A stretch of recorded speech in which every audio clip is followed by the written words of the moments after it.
The Orioles were, simply put, not good in the month of April. It was tough to watch at times. But I'm here to tell you why the O's can still turn this whole thing around. That's coming up on this episode of the Locked On Orioles podcast.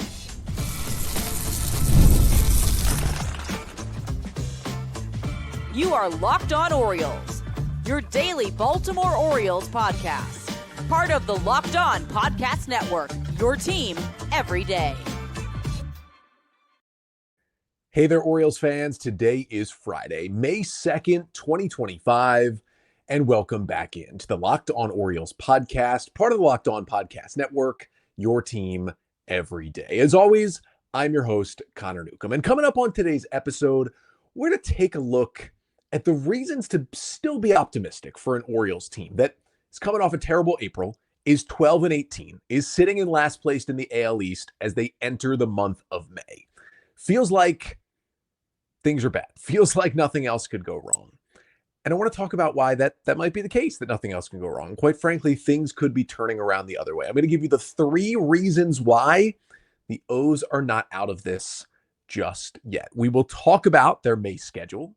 We will talk about the state of the injuries on this team, and we'll talk about the bad luck the Orioles have hit into so far this year. But that's all coming up on this episode of the Locked On Orioles podcast. Before we get there, though, just did want to thank you for making Locked On Orioles your first podcast listen of the day. We're free and available on all podcast listening platforms 5 days a week here during the season on either Apple Podcasts or Spotify or wherever you may listen. You can leave a 5-star rating and a review at those places, and it really, really helps out the show. Of course, we're here on YouTube as well. If you like to watch on YouTube, please like, comment, and subscribe to the Locked On Orioles YouTube channel. And if you want to ask questions, talk some ball, we'll probably do a mailbag episode at some point next week. So when we get into some mailbag questions, you can always email me, lockedonorioles@gmail.com. So let's talk about a positive spin on this. And if you've been listening to this show for a while, or at least really since like the second half of the 2024 season, you know that I'm generally going to take the optimistic viewpoint of things going on with the Orioles. I am willing to admit that. I generally just try to not stay pessimistic. It's how I try to live my life in general, and I take the optimistic side on this team. And I don't think it's being too optimistic to say, hey, this team still has talent. There are very good players on this Orioles team. I think everyone would admit that. But it is the optimistic side to think that they can still turn this around and make the postseason and make a run here in 2025. You got to have some optimism in there to be able to say that. But I'm going to try to back up that claim on today's episode. And don't worry, there's a plan for next week to kind of do the flip side of this and show why this isn't going to get turned around. But let's start with the good stuff. Let's start with the 3 reasons why this Orioles season is not done, why they're going to turn things around here. And let's start with that first reason. And that is the Orioles have not just an easy, but an incredibly easy schedule in the month of May. The O's, after finishing April on a high note, they win 2 out of 3, take the series over the Yankees, got the day off on Thursday on May 1st, and they begin their May schedule at home tonight against the Royals. And you're thinking, hey, Connor, the Royals, they've been pretty good. They've been over 500. They already took 2 of 3 from the Orioles in Kansas City earlier this year.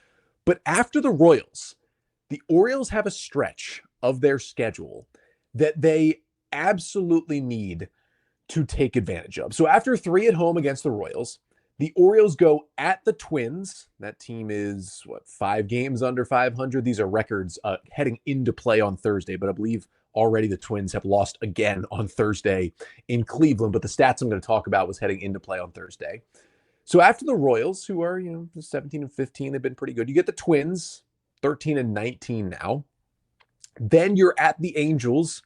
They had a good start. They've fallen apart since they're 12-17. Then you get the Twins at home. Once again, a bad team. Then you get the Nationals at home. Now, I understand the Nats did just take 2 out of 3 from the Orioles in D.C., but it's a Nats team that is still 5 games under 500, and you get the Nats at home this time.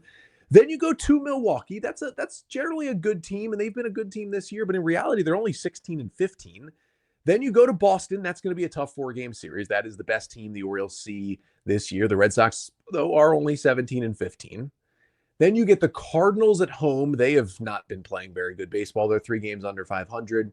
And then you get the White Sox at home. Now, the final game of that series is in June, so it's not going to count. But the first 2 games, White Sox at home, they are 7-23 this year. Now, if you do the addition and you compare it to the April schedule that the Orioles had, I guess combining the March and April schedule, in which the O's really only had one series against what I would call a bad team at this point. That was the series in DC against the Nats when the Orioles dropped 2 out of 3. Every other team the Orioles saw in March and April, I would consider, and again, it's only 1 month into the season, but I would consider a team that can at least make a playoff push this year. That's the Blue Jays, the Red Sox, the Royals, the D-backs, the Guardians, the Reds, the Tigers, and the Yankees. I think, you can make an argument that maybe the Reds aren't ready or maybe the Blue Jays aren't that great, but it feels like most of those teams have a playoff shot. When you flip it over to the month of May, it just goes in the entire other direction. Now, they have a series against the Red Sox, and they have a series against the Brewers, and they have a series against the Royals. Those are playoff caliber teams. Otherwise, you got some of the worst teams in baseball. If you combine the overall record entering play on May 1st, so basically the record from March and April this year for all of the Orioles opponents in March and April, their opponents had a .527 winning percentage. So the Orioles were in general playing against winning teams. .527 winning percentage doesn't feel like a whole lot of games, but you play that out over a 162 game season, and you've got yourself an 85-win team, and an 85-win team with this many wildcard teams could be a postseason team.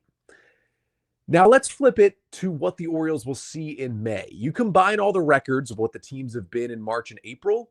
The Orioles' opponents combined for a .439 winning percentage in May. .439 is quite low for a month. And again, you're going to play some bad teams from time to time, but .439, that is a 71 win pace in an entire season if a team has a .439 winning percentage.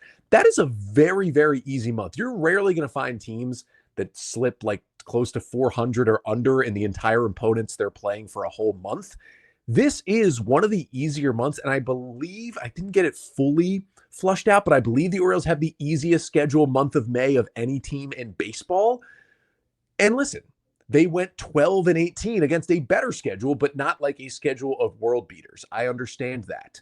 But the amount of just further bad teams that the O's play in May should open up for that. And I also understand the Orioles have to be considered one of these bad teams. All those teams I mentioned that the Orioles are playing in May that have not been good, only the White Sox among that group actually have a worse record than the Orioles right now. Like even the Twins and the Angels and all those teams, technically, it's only like by a half game or something, but have a better record than the Orioles. You could easily say, hey, the Orioles are just a bad team. And that could be possible.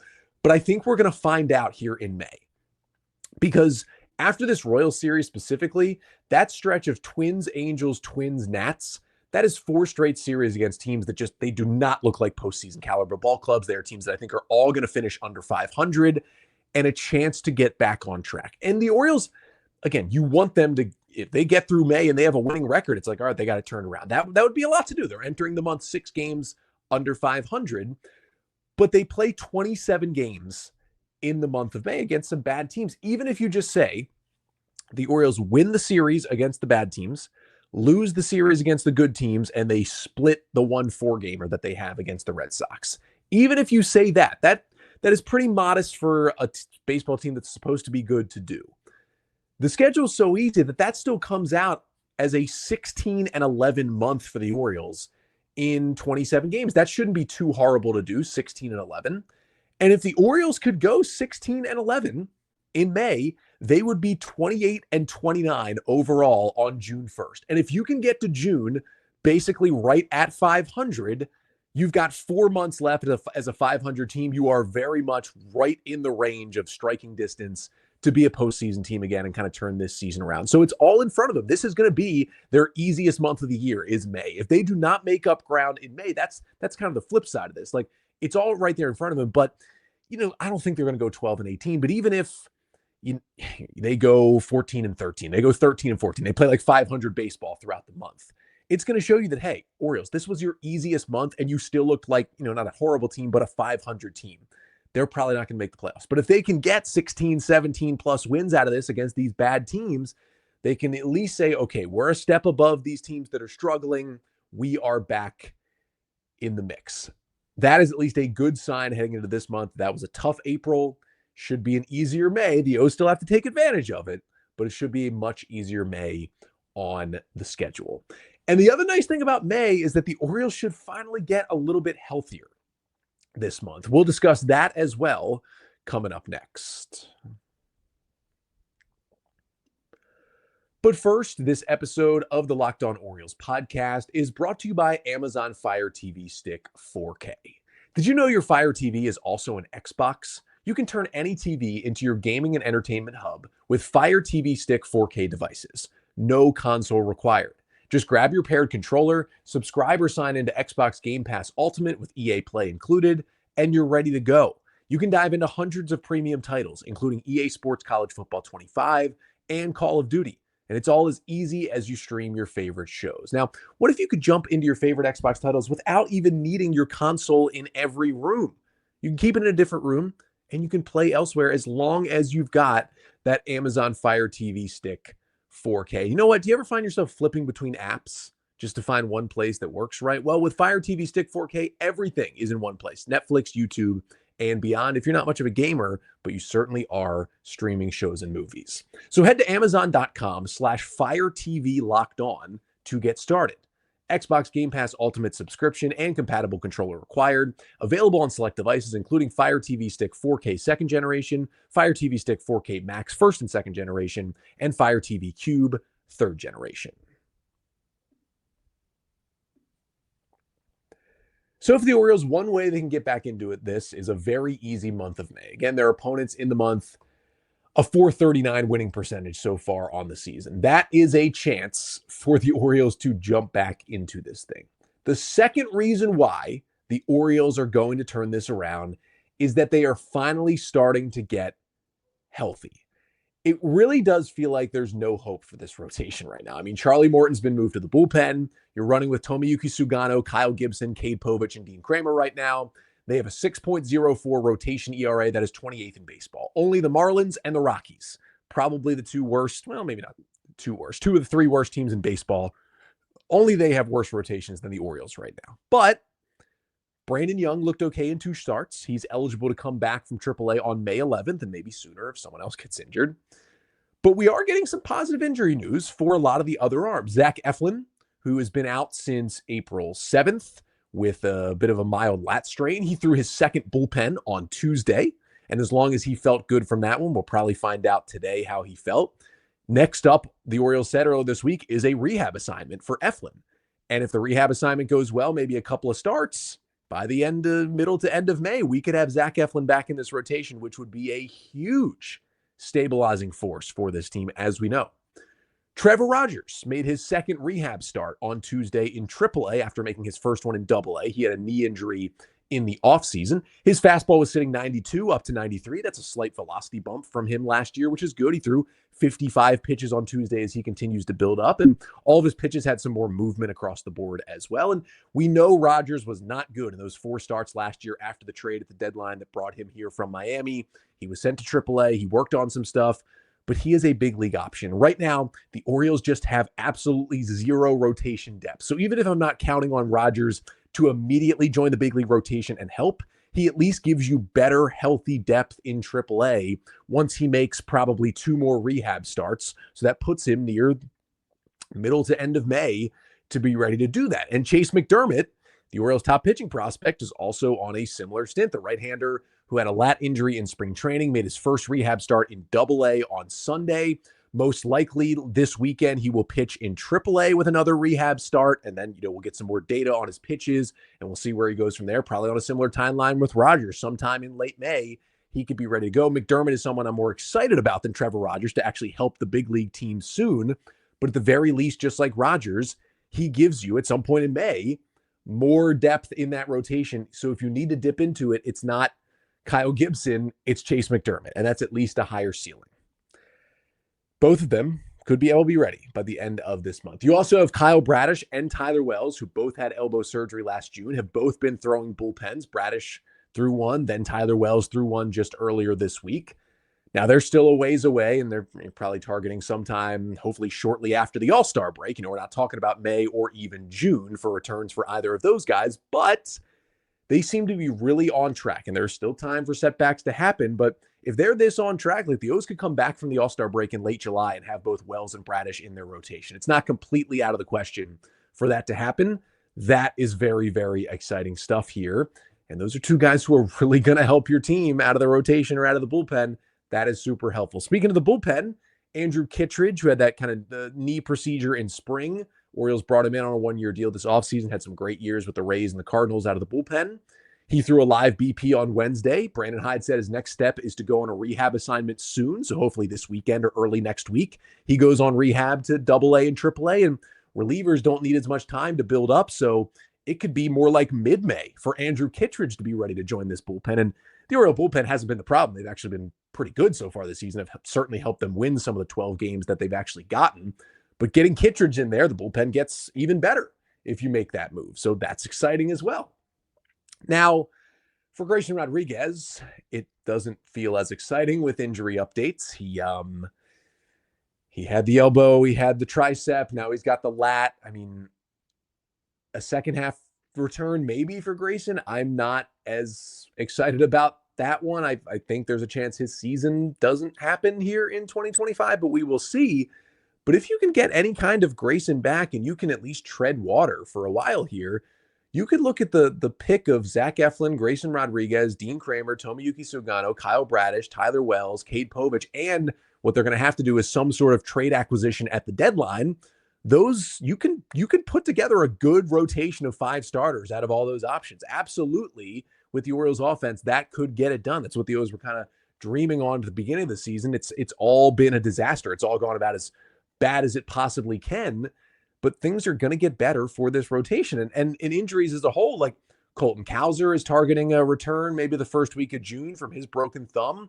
The Orioles would love to get his bat back in the lineup and his Gold Glove back in left field as well to put alongside Cedric Mullins. Plus, Tyler O'Neill and Jordan Westberg are on the injured list short-term wise. They should be back at some point in mid-May, and you get those two and make sure, even though they had struggled, probably because they were injured, if they're healthy, it makes the Orioles lineup better immediately when they return. And by the end of May, you could have Cowser, O'Neill, Westberg all back in there with this lineup firing on all cylinders. I get it's a lot of ifs, but besides Grayson, the Orioles have really only been getting positive updates on these pitcher injuries, and the injuries have just crushed them. But at the very least, it's not like we're getting a million setbacks from these guys. They're tracking on a regular trajectory. Some of them, like Bradish, are even ahead, and Kittredge as well, are even ahead of schedule for their return. So that is something promising you can look at. Yes, there's not anyone right around the corner, but Zach Eflin should be close. McDermott and Rogers behind him.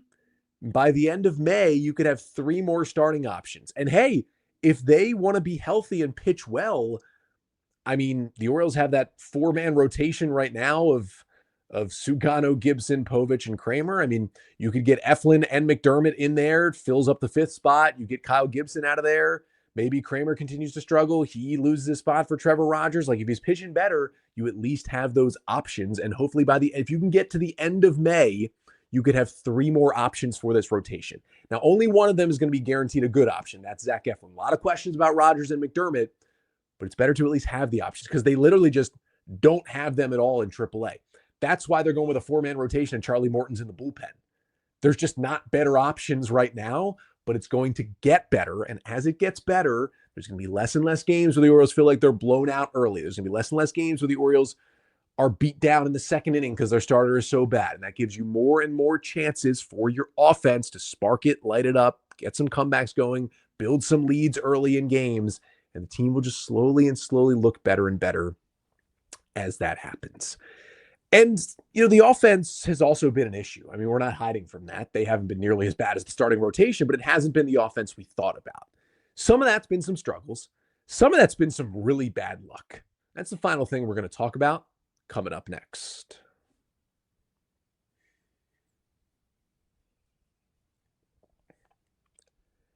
The Orioles offense has not been great. We're not hiding from that. But the third reason that the Orioles will turn this around is that the luck has not been on their side, especially offensively, and is really truly set to turn the other way after a bad and unlucky month. Now, for the Orioles starting pitching, it hasn't been bad luck. They have just been straight up terrible. Like, they have the worst FIP in baseball. They have the 28th ERA in baseball, terrible K rates. Like, That's not bad luck. They've just been bad. But the bullpen's been unlucky.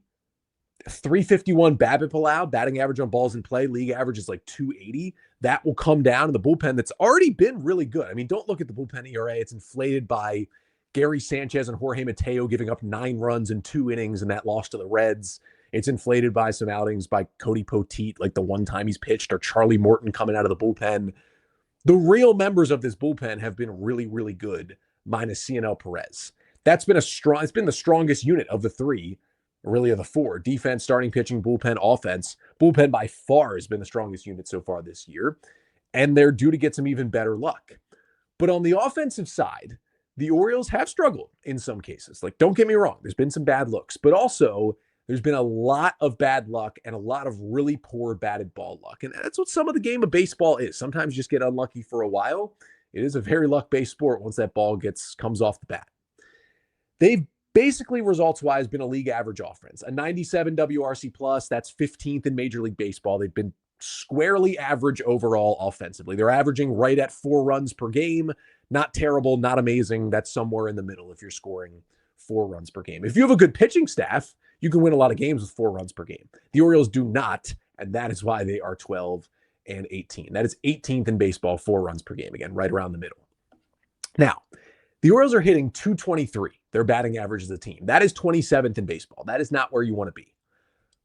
But they couple that with a hard hit rate of 44.3% as a team. Now, I've mentioned before, I did those episodes kind of diving into advanced stats to talk about with hitting earlier this season. Hard hit rate is a big one I go to. If you're 40% or above, you're doing well. If you're at 45%, you're doing really, really well. To be 44.3% as an entire team through a month plus through 30 games of the season, you are squaring up the baseball and hitting it hard. 44.3% hard hit rate as a team, 4th best in Major League Baseball. Having the 27th best average and the 4th best hard hit rate, that does not compute. Those things should not go together, especially as the sample size gets larger and larger.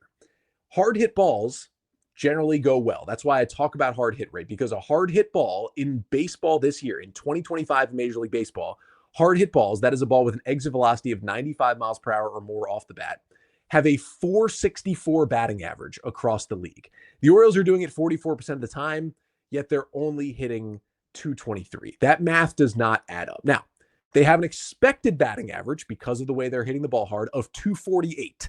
Is that still amazing? No. But a .248 batting average would be 11th in the big leagues instead of 27th, and that would be a whole lot better. And the Orioles, their 25-point difference between their regular batting average and their expected batting average is the largest difference of any team in Major League Baseball through 30 games. Basically, no one has had less luck on batted balls, at least in a batting average sense, than the Orioles have.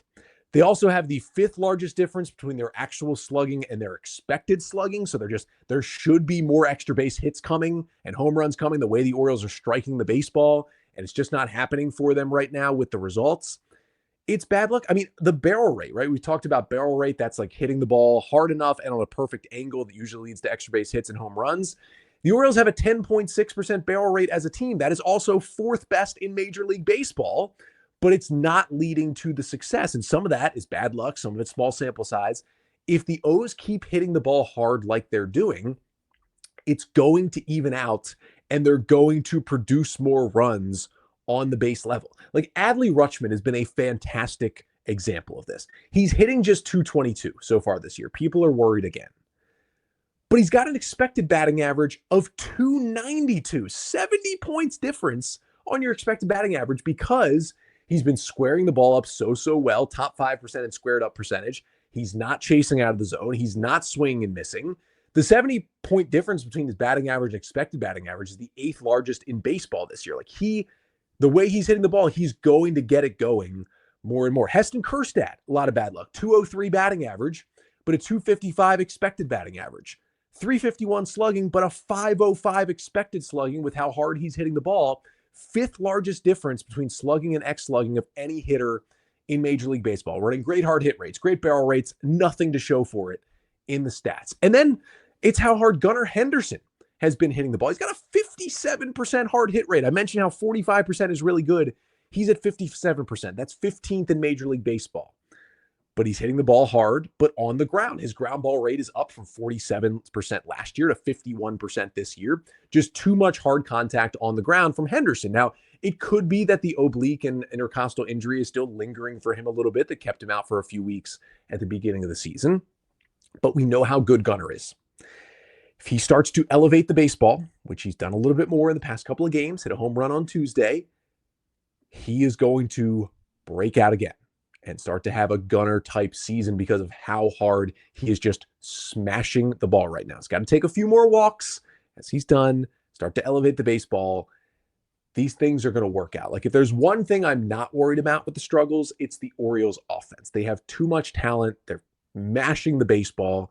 It's bad luck, small sample size. Things are going to turn the other direction for this offense.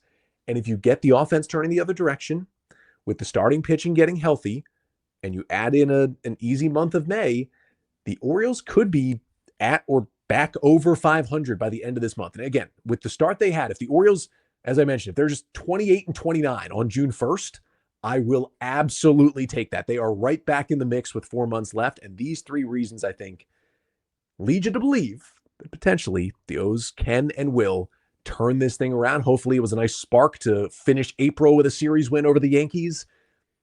Get another one this weekend against the Royals, and you are off and running against 4 straight series against some pretty bad teams so far this season. But I mentioned that Royals series. That is where the Orioles continue their season tonight. After the off day on Thursday, the O's take on the Royals for the second time this season. Orioles dropped 2 of 3 in Kansas City much earlier this year, about a month ago. That team struggled for a while, got it back. Royals are now 17-15 on the season. They just went into Tampa, and it's at the Stein. They went in and swept the Rays to get to 17-15. And the series starts tonight, 7:05 on MASN. Michael Wacha will take the hill for the Royals. The 33-year-old right-hander has a 3.38 ERA in 6 starts this season, just through 6 scoreless innings against the Astros his last time out there. The Orioles saw Wacha back on April 5th, and they got to him. They swung it well. 4 runs on 6 hits over 5 2/3 innings. He's a big reverse splits guy because it is an elite changeup.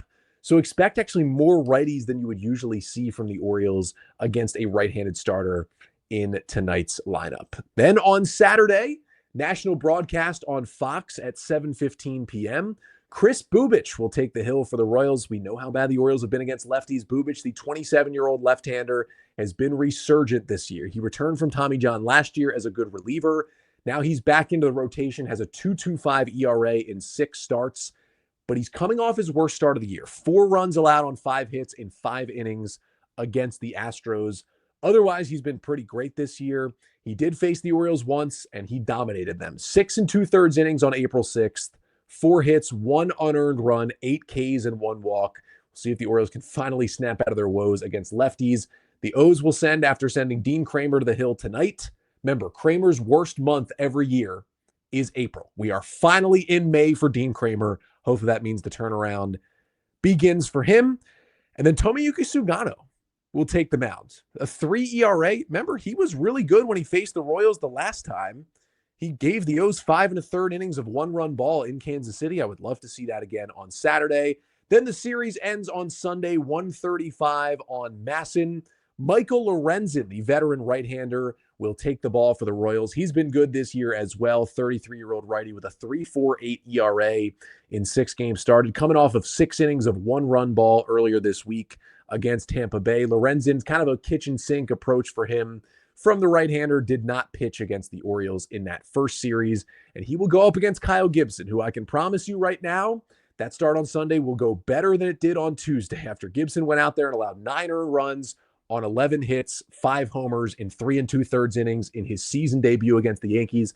I don't know how good it'll be, but I can guarantee you it'll at least be better because it's really hard to be worse than what Gibson was on Tuesday. This Royals team right now, they're playing some better baseball. Bobby Witt Jr. has been great. Unsurprisingly, he's been their best hitter. They've gotten some from Michael Garcia and Drew Waters a little bit, but otherwise this team has really, really struggled offensively. Salvador Perez is struggling. Jonathan India is struggling. You got Vinny Pasquantino's been terrible so far this year. Hunter Renfroe's been a disaster. This offense is still not very good. Hopefully that can help out the Orioles starting rotation. And then in terms of that bullpen, it's still a good pen that they are running out over there in Kansas City. They got Angel Zerpa has had a pretty solid season as a left-hander. You peer into the bullpen. Carlos Estevez has had a good year as their closer. Lucas Ursay continues to be phenomenal for this team. Hunter Harvey was good until he got hurt. They've got John Schreiber, who's been great. Daniel Lynch, who has been great. It's a lot of weapons in that Royals bullpen, and we'll see how that plays a factor this weekend. But either way, hopefully it's another series win for the O's. Whatever happens, I will be back on Monday recapping all 3 games from the weekend series between the Orioles and the Royals. But until then, I'm Connor Newcomb, and this has been the Locked On Orioles podcast, part of the Locked On Podcast Network. Your team every day.